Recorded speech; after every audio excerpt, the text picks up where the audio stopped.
helps inspire anybody, if it helps at least one person, then Oh, we're yeah. doing a good thing. Hey guys, we are here this afternoon with Ryan SCRIBNER. Welcome. Welcome. Thanks for having me. Yeah. You want to give us a little intro and tell us a little more about who you are, what you do? Sure, yeah. So, I mean, I pretty much started off in like the position that most people are in, where they're in a 9-to-5 job and they don't really like what they do. And I started doing YouTube videos as like a little side hobby, and that was back in 2016. And then pretty much at a certain point was enjoying that a lot more than my work, and I was making a small amount of money from it. And then I decided to pretty much leave my job and do YouTube. And I really had no idea where that was going to take me. I just kind of figured I didn't like where I was, so if it brings me somewhere else, at least it'll be closer to where I want to be. And it ended up taking off, and so that's pretty much what I do now. Is I've been doing YouTube for almost 4 years, and then I also am the co-founder of a personal finance blog, which I started in 2018. Cool. So that's pretty much my what I do now is YouTube and blogging related in the personal finance space. That's awesome. Everybody has some type of rock bottom situation in their life. Take us back to your rock bottom. What happened? What was that point? Yeah, so for me, I mean, I wouldn't necessarily call it like, if it was my rock bottom, to some people it's obviously not rock bottom because everybody has different, struggles and adversities in life. But for me, I pretty much, when I went to college, went in there with the mindset of, okay, I have to do something to make a lot of money. I wasn't particularly paying attention to what I was passionate about or my interests. So I ended up getting a degree in electrical construction, which I actually kind of like that. I like working with my hands to an extent, but then I ended up getting a job for my local power utility. And when I first started out there, to get your foot in the door, you had to start off in collections. So I basically would go door to door and knock on the door and be like, hey, I need you to pay me or I'm gonna shut your power off. So, Oh my God. super fulfilling. Oh really yeah, fun. really, I was very That was popular. super People like loved me. No, it was How many very, doors did you get slammed in your face? oh, quite a few. I mean, but it was so not even the door slamming, it was like, there were times that were like legit dangerous. Like I had somebody come out once holding a crowbar in their hand, and he wasn't mad at me, he was like mad at his landlord, but he was like, ran out the door with his crowbar, got in his truck and sped away. And I was like, do I need to call somebody? Like, Right. what? I don't know what to do here. But yeah, you it's were just how old at this point, like 20, yeah. So it's just a super confrontational environment, and that's just not my favorite thing to deal with. And for me, I actually remember one given day where I was driving home from work, and I mean, it was a union job, so it paid pretty well. But like, I can remember, it was actually that day that I was chased by, well, kind of chased, this guy comes running out with a crowbar. I remember driving home. Crowbar comes Yeah. after me. I remember driving home in my car thinking in my mind, like, this is what I do for money. Like, I go door to door and knock on people's doors and ask them to pay their bill, or I shut their power off. I deal with people crying, like you literally have like a family there, and people like this, their breaking point. So they'd be there crying, you're leaving like a single mom with kids without power. It like felt like terrible. Yeah. And I was just like, why is this what I'm doing to make money? Like, why am I letting money control me so much to the point where it's like, I have to go do this I have to do this job that I hate to make money.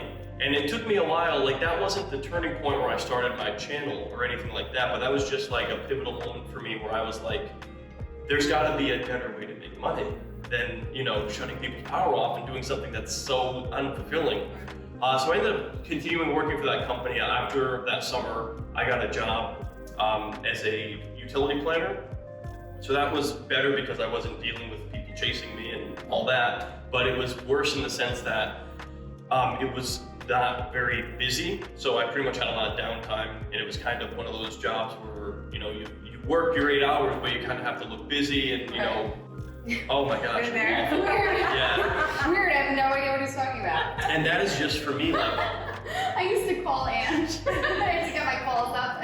Literally. Yeah. Just call me to like talk for an hour and be like, this is making me look good. Like, yeah, I know, like I had so many activities I would do just to pass the time. Like I would I would have stacks of paperwork that I would have to like shred, and like I would go through and I would alphabetize them, then I would go shred them, God. and I would take like 4 trips to the shredder just to like have something to do. Yeah. It was awful, and like I had just way too much time on my hands where I didn't have anything going on, and so for me, I was like, that was a different type of bad environment for me because it wasn't confrontational, but it was just like I'm sitting around all day, wasting my time. But I also found that like being in that environment, I was starting to become that way, where I was like complaining more often, or just like having that same type of mentality. So I knew that wasn't the road I wanted to go down. It's like I could have just stayed in that job, and the thing is, it was union. It paid really well, and so like most of my friends and family at the time were like, "Oh wow!" Like so many times people would be like, "Oh, you're set for life. You've got it made."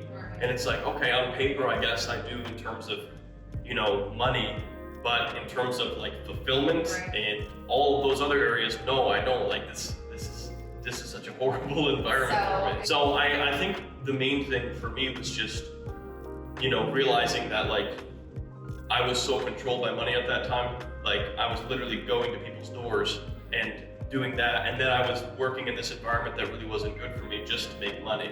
And I think it's hard for people who are stuck in a situation like that, but a lot of it does come down to like your relationship and your mindset with money. And if you just focus so much on maybe not having it, or, you know, struggling, you know, if you let, like I just felt so controlled by money. It was like, I have to go do this, I have to go, and like, mostly I guess this was with the past due bill collections job, because I remember like, I would be up north, I'd have no cell service, you know, and I'm wandering through the woods trying to find a cabin to pull a meter, and I'm like, I could get shot, I could get attacked by a bear, who knows? Once you have fear as a motivator, instead of using that fear to like keep you stuck there, like I need to make money, I'm gonna, you know, I have these bills to pay and this and that. I think mindset is such a huge part of it. And I think, you know, passion over paycheck. Like you were controlled by the paycheck, but like you said, like there was no passion, there was no purpose there. You started your YouTube channel, right? Like bring us down that. Like what were the steps that you took? Did you have any experience with YouTube before? Is this something you've always kind of were interested in? I actually had done YouTube in the past, like just as like a hobby when I was younger. Like I had a video game channel, and I had like when I was like 11, I did like home videos with my friends and like doing funny pranks and stuff or whatever. But like, I guess the reason that I started this channel initially is because I was kind of going, like I said, I felt like I was going down this bad path I didn't want to go down. And I remember like, I met up with a friend of mine who I was just kind of like, him and I are actually still close friends. It's odd, we both work for the same company, both left that job and have both thrived in our own ways with our online businesses. I was just golfing with him yesterday actually. But I remember it was almost like intuitively he knew I was in a bad spot. So he just like reached out to me and he was like, "Hey, let's go to the gym. You know, let's go hang out." And I remember at the time I was like not happy with my weight. Like I was even like smoking, and like it's just not me. You know, I was not a lot. I was smoking like 2-3 cigarettes a day. But I remember like looking in the mirror. I'm like, who am I looking at? Like it's not me. I don't know who this is. That's not me. But I remember we met up. And he was like, he was just like very hard on me. He was like, I'm gonna give you this diet plan. Here's this fitness routine. I want you to start reading every day. Like I want you to do all these things. And I was like, I don't do any of this, but whatever, okay? I don't like what I'm doing, so but So sure. So he kind of set me on that, and I went down this like, at that point I got super into like fitness. And healthy eating and just like focused, zeroed in on that so much. And it's funny because initially when I started my channel, I was thinking about doing nutrition and fitness related videos because it was something I was super passionate about. I ended up doing finance stuff instead, which I'm actually glad because there's a lot more fitness and, you know, gym channels than there were finance channels. But for me, it was doing things that initially I didn't want to do. You know, like I didn't want to get up early and make a bunch of healthy food. I would rather go to the drive-thru and eat KFC and Taco Bell. But I knew that that's why I was feeling like crap. And I didn't want to necessarily like, you know, rather than watch TV, read a book, but I did. And also, again, like with going to the gym, I didn't want to do that, but I did it anyway. And so I think that's like oftentimes if somebody's stuck, like if you're in that rock bottom situation, one of the very first things you should start doing is things you don't want to do. Self-discipline. Right. At least initially. And then you're gonna find like, okay, this actually feels really good.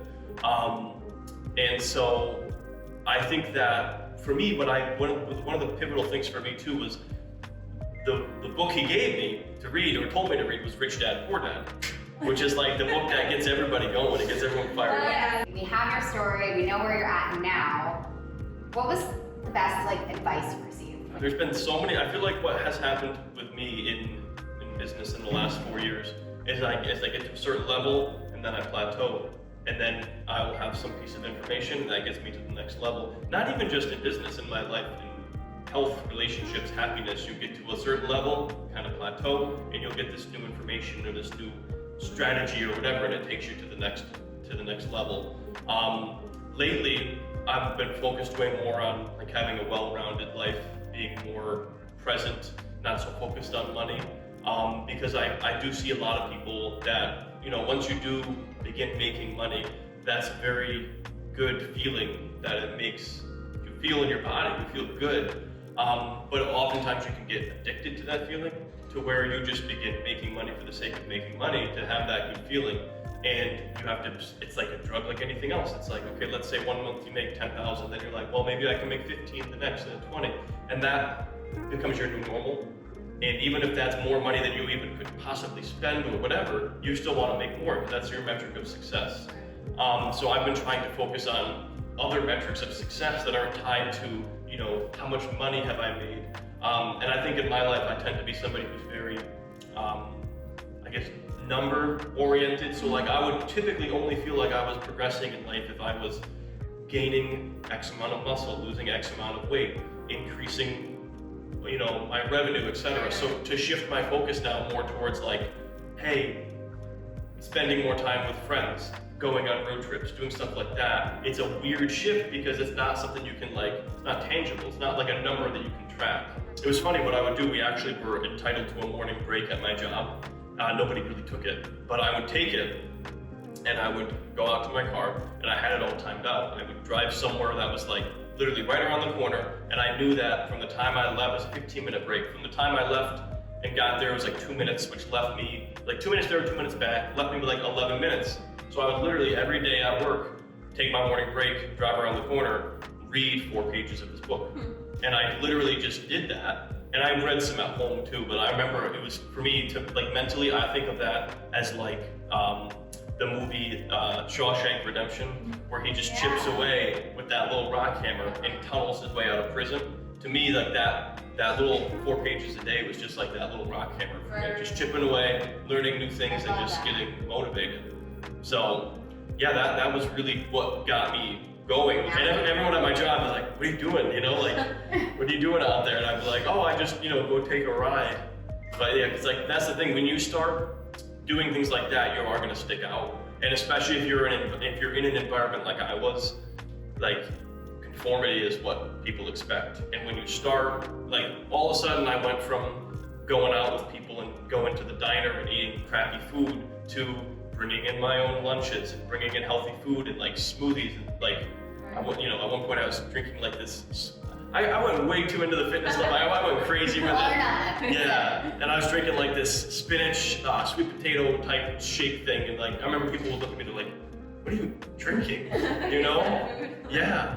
So, but you start to stick out, and then people are gonna like zero in on you, and they're gonna be like, "Why is this person not fitting in? Why do you not just do what we all do?"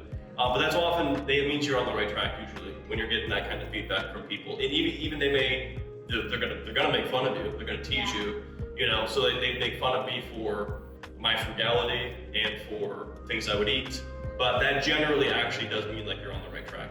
Totally. No, so obviously your friend was a huge like support system for you. Was there anyone else who like really supported you while you were sticking out, while you're making these weird changes and you're eating this weird shit and like you're acting weird, you're being suspicious, you're all fucking reading in the bathroom, like was there anyone else who really was like your Had your back? My mom was very supportive of all that stuff too, because she kind of knew I was living with her at the time. And so she was supportive of it. She was like, yeah, she knew I wasn't, like, I remember, like, it was a period of probably 2.5 years I was very unhappy. I mean, I wasn't like, super depressed or like anything like that. I just wasn't happy. I wasn't content. I felt like out of alignment with, the world. And so my mom knew that I was not content. And so when she saw me making these changes, she was like, that's pretty cool. You're not happy and you're doing something about it. And then when I made the decision to quit my job to make videos on the internet, I thought I was an idiot. I mean, like, literally, terribly. So how far along were you in your YouTube channel where you were like, I gotta just go all in? Very, very early. So I was at, numbers-wise, I was at 10,000 subscribers. And revenue-wise, I was making like $1,000 a month. So it was a very small amount of money. But a lot of people, like I run into this constantly with people where they're like, oh, I want to do this business, but I also want to build the business up to a point where it can replace my regular pay before I do this full time, which you can't generally. It's very difficult to do that because of the amount of effort it's going to take to scale that business. So I don't advocate for just quitting your job and start a business. That's a whole other subject. I see that all the time. People are like, I want to start something, so let me quit this so I can do that. No, you can do both, and you should for a while. But you should have that proof of concept. But once something is working, and once you enjoy it, and like if you have the general feeling like, okay, this could be going somewhere, that's when you have to say, okay, I'm gonna give it a full shot here. And so that's where I was at. I mean, I saw the revenue growing, I saw my subscriber base growing, and I figured, okay, I don't like where I'm at, and this is either gonna work or it's not gonna work. And if it doesn't, then I'm gonna end up somewhere else, and there's a chance I'll like it better than where I am now. So why not give it a shot? It's just like a great mentality to have. It's like, if it doesn't work out, you just find something else. Right. And it's like, anything is better than where I'm at now. So you can get so obsessed with reaching that next level, and sometimes it's great to just look how far you've come and take a second and actually be like, wow, like celebrate your victories. Like, wow, I made this X amount, like I can chill for a second and like go enjoy and like go, spend a day not thinking about work. And not thinking about it. time too, being able to say like, oh, I got to spend this day how I want to spend it, not sitting in an office, not knocking on doors, like those things, and I get to spend my time how I want to now, like that's something that's valuable.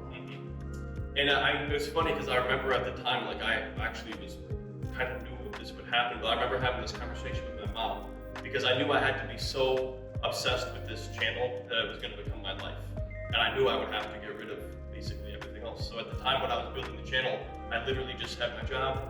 I went to the gym pretty regularly, and I just worked on the channel in the evenings and on weekends. Like I had a 10-week period, I did not see any of my friends. And people were like, where are you? Are you okay? And it was like that for a while, but it was funny because I remember talking to my mom, and I said to her, I was like, in order for this to work, I need to go become so obsessed with this.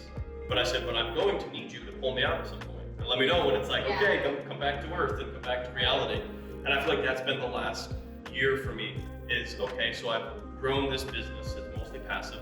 As long as I continue to do, some content, I can continue to build this business. And now rather than, at first when I worked my job, it was, me doing some work to earn income.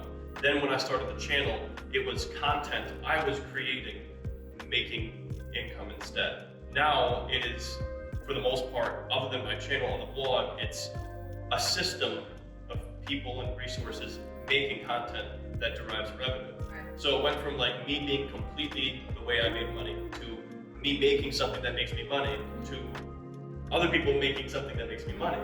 So when you're able to pull yourself out of that equation of how you derive money, you really don't have to continue working as long as you have systems and things built up.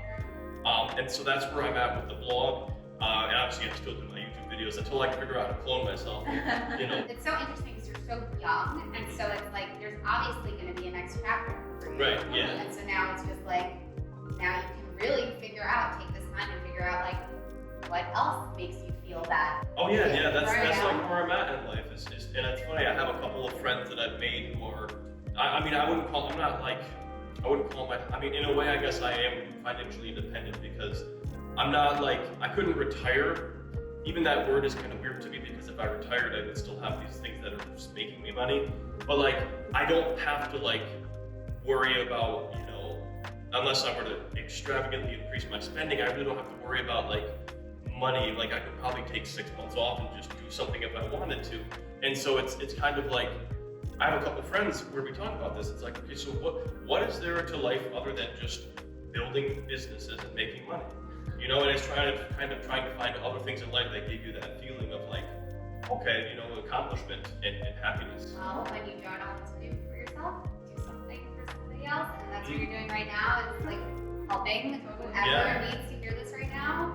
And you know what? I think that's just like the next thing. It's like, what else is there to do when you've done so much for yourself and you're set, you're good. Now it's like, how can you share I've heard that, from actually, it was a conversation I had with a friend yesterday talking about like, synchronicity. Yeah, and he was like, well, you know, I found that like doing things for other people really is what keeps me, you know, motivated. So whether it's charity or starting a charity or doing, you know, volunteering, but like that's why I also am really thankful that I'm like have the ability to like do things like this, and it's so nice to be able to do it from a place of like selflessness where I don't need to gain anything from this experience. I mean, obviously, I love meeting people and like school take a ride places sometimes. But I remember before, like when money was such a important, I guess, such a factor that it was just like you would have to, like if I were to do this,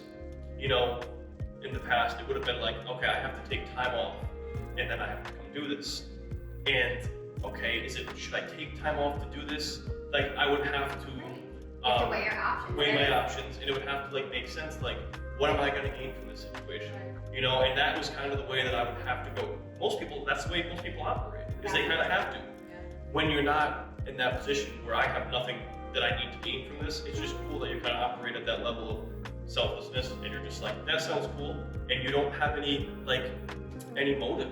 You know, there's no real motive behind what you do other than just like, hey, I want to talk and share my thoughts. Final words for anybody watching at home. Whoever's watching this right now, basically either has a lack mentality around money, or just needs a little bit of motivation, how to, you know, get to a point where they're able to make decisions less based out of fear and more, you know, how to elevate themselves financially. Yeah, so I mean, I would say that if somebody is like, let's say you're at a rock, I think you have multiple rock bottom states in your life, I'm sure we all will. If you're in one of these rock bottom situations, just, again, I think it circles back to doing things that are uncomfortable. Like I always just would push myself to, if I was in that situation, find things that I, again, don't want to do, but that I know that are good for me and start doing them. Pick up that book, go for the walk, you know, whatever you're doing. If you continue to perpetuate these activities that are contributing to your unhappiness, you're going to continue to feel unhappy. It's kind of like the definition of insanity, repeating the same thing and expecting a different outcome. I have to remind myself of that constantly. And it's like, if there's anything that's really bringing negativity or just suffering into your life, and you're not, if you're repeating whatever is causing it, it's gonna continue to happen. And so breaking that cycle is just, honestly, I think the most important part. So if we're talking financially, okay, let's say you're financially screwed right now, you know, you have a bunch of debt, figure out whatever you have to do to like get that situation under control. And I know it's hard to make sacrifices, but you know, a lot of people say, oh, I can't save money, I can't pay off my debt. You can, you know, most people can. I understand some people's situations are totally unique, but most people can. It's just that discipline. And I think that is one of the most important characteristics that I've had that has contributed to my success, is that level of discipline that I have, where one of my friends has described this as being like an inch wide and a mile deep, as opposed to a mile wide and an inch deep. And I think so many people are a mile wide and an inch deep in all their areas of their life. So rather than committing to this one side hustle, or committing to, I'm gonna get my debt under control, they're just all over the place, and they're not very deep in these areas of whatever they're trying to do. And success truly does come from in any area of your life, health, whatever it is, not even just talking money, being, you know, a mile deep in whatever it is that you're doing and really committing to that. So I guess in summary, I would say pick up a book, you know, go for a walk and just break that cycle and get out of whatever is causing. It's not gonna happen overnight. You know, I still, even after I started bettering myself, I didn't just magically feel better the next day. You know, it was a process that took years, but it was bringing me down that path of eventually, you know, not being controlled by money and stop doing work that I was not fulfilled by. I totally agree. Yeah. Super inspiring. Get out of your comfort zone. Hell yeah. Yeah. Comfort zone will kill you.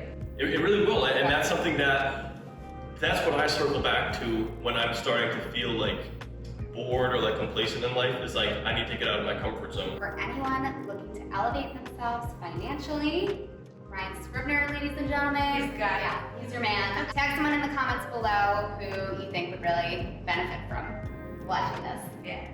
And get ready to ELEVARI.